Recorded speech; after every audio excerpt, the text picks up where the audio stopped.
Bienvenue sur notre chaîne Chronique du monde réel. Aujourd'hui, nous allons explorer une révolution dans le football moderne. Le football d'aujourd'hui est complexe. Notre œil capte seulement 10% des actions sur le terrain. Heureusement, les data scientists nous donnent des indices qui révèlent des vérités essentielles et offrent une vision complète et nuancée du football moderne. Prenons un exemple et examinons ensemble des indices de performance d'un talent exceptionnel. Bilal El-Kannous. 1. Le FPI ou indice de performance des fonctions élastiques. Le FPI est un indice composite qui mesure l'impact global et la polyvalence d'un joueur sur toutes les phases du jeu, attaque, défense, transition et intelligence tactique. Bilal obtient un score impressionnant de 88 sur 100. Ce n'est pas juste un bon score, c'est la preuve d'une polyvalence rare. Bilal est performant dans quasiment tous les secteurs du jeu, attaque, défense, création, finition. Et le genre de joueur qu'un entraîneur peut placer en milieu relayeur, en 10 ou sur un côté, sans perte de qualité. En attaque, il joue comme ailier intérieur. En défense, il est relais box-to-box. 2. La stabilité tactique, qui mesure la rigueur d'un joueur à respecter son positionnement moyen et ses consignes tout au long du match. La stabilité tactique de Bilal est incroyable, atteignant 92%. Cela signifie qu'il n'est pas un joueur qui erre sur le terrain, il respecte son placement et son rôle avec une rigueur absolue, offrant à son équipe une structure indestructible dans le chaos du match.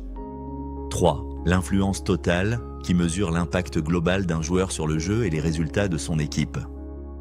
Bilal a une influence considérable de 95%, ce qui signifie qu'il est le soleil autour duquel tournent toutes les planètes, ses coéquipiers. Chaque possession passe par ses pieds à un moment donné. Sa simple présence libère des espaces pour les autres, car il tient 2 ou 3 défenseurs sur lui. 4. L'EMD ou Earth Mover Distance, qui mesure l'efficacité du placement du joueur en calculant sa distance d'effort pour atteindre sa position idéale. L'EMD de Bilal est 15% inférieur à la moyenne. Ça veut dire qu'il a besoin de parcourir 15% de distance en moins que la moyenne des autres joueurs pour se retrouver dans la zone de danger ou d'interception. Cet indicateur montre que le joueur a un sens de placement chirurgical. Il n'a pas besoin de courir partout pour être dangereux. Il est déjà là où l'action va se passer. 5. Le pitch control. Cet indice mesure la maîtrise d'un joueur sur l'espace autour de lui. Il calcule la probabilité qu'un joueur soit le premier à atteindre le ballon dans une zone donnée. Le pitch control de Bilal est de 0,35, signifiant qu'il maîtrise 85% de son environnement immédiat, ce qui lui donne du temps et de l'espace pour agir. Il anticipe le jeu avant même que le ballon ne l'atteigne. 6. La centralité d'intermédiarité ou betweenness centrality. Cette métrique identifie les joueurs qui servent de véritables plaques tournantes dans le réseau de passes de l'équipe. La centralité d'intermédiarité de Bilal est de 0,74 sur 1, c'est énorme. Cela indique que le jeu dépend de son intervention.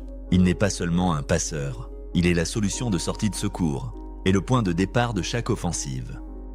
7. Le sonar de passe est une visualisation radiale à 360 degrés, montrant la direction, la fréquence et la réussite des passes d'un joueur. Regardez ces sonars de passe. Ils montrent qu'il a une ouverture à 360 degrés. Cela signifie qu'il est capable de distribuer le jeu partout, quelle que soit sa position. Si le chemin vers l'avant est bloqué, il trouve instantanément une solution latérale ou un changement d'aile. 8. La passe sonar entropie ou entropie du sonar de passe. C'est une mesure statistique avancée qui quantifie l'imprévisibilité ou la diversité des directions de passe d'un joueur.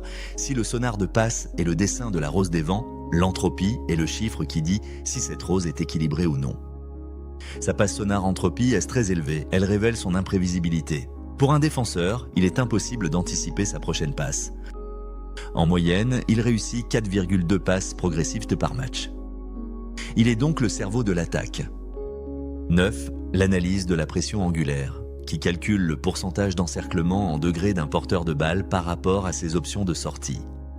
Pour Bilal, elle est de 75%, ça veut dire que même si l'étau est refermé sur les 3/4 de son horizon et qu'il ne lui reste qu'un infime couloir pour s'en sortir, son talent pur fait la différence.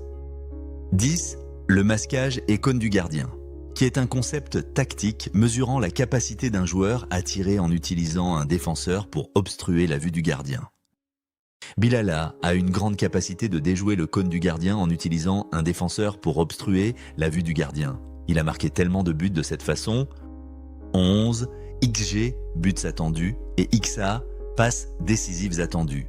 Le XG est la probabilité mathématique qu'un tir se transforme en but selon sa position et le contexte. Le XA est la probabilité qu'une passe se transforme en passe décisive selon la dangerosité de l'occasion créée. SLS XG de Bilal sont de 0,25 par match, tandis que ses XA atteignent 0,40. Cela signifie qu'il crée plus qu'il ne conclut. L'addition de ses XG et ses XA est égale à 0,65. Cela veut dire qu'il est impliqué dans 0,65 actions de but attendues par match. C'est le profil type du meneur de jeu moderne. Il apporte du danger par sa frappe, mais sa véritable arme fatale est sa vision de jeu. Bilal El-Khanous est une véritable anomalie statistique positive. Son talent est validé par la science des algorithmes. Il représente l'avenir du football d'élite. Pour plus d'analyses, lorsqu'il s'agit de percer les mystères du jeu, abonnez-vous à notre chaîne, likez, commentez et partagez la vidéo. Ne regardez plus le foot de la même façon. À très bientôt pour un nouveau Deep Dive.